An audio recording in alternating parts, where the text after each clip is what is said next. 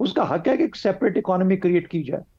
پھر اس کے بعد وہ پاورٹی لائن سے پہلے کوئی 25 اور 30% ہوتے تھے, آپ 40 اور 50% کے بیچ میں چلے گئے. تو ان سب نے مل کے ایک صنعت کو تو درجہ دینا ہی دینا تھا نا, تو انہوں نے دیا. اب ان کی ریکوائرمنٹ کیا ہونی چاہیے پاکستان کی؟ میں ایگری کرتا ہوں آپ کے اس مفروضے سے کہ ان کو ایک صنعت کا درجہ دیا جائے. ان کو بھلے ٹیکس نہ دیں, زکوٰۃ تو مجھے یقین ہے کہ ضرور دیتے ہیں, لیکن ریمیٹنسز ان کو, جو اسٹیٹ بینک کا وہ نا سونی دھرتی ریمیٹنس پروگرام جو ہے اسٹیٹ بینک کا, اس کے تھرو ریمیٹنسز آنی چاہیے پاکستان میں. تو میرا خیال ہے بہترین پیسہ بھی آئے گا, ڈالر بھی آئیں گے, ریمیٹنسز بھی ہوں گی. میرا خیال ہے کہ جب تک ہم اپنے اسکلڈ ورکر کریٹ نہیں کرتے اس وقت تک کم از کم اس کو چھیڑا نہ جائے, اور گداگری کے ساتھ ساتھ گداگری کو بھی ایکسیپٹ کر لیا جائے کہ یہ ہماری ایک صنعت ہے.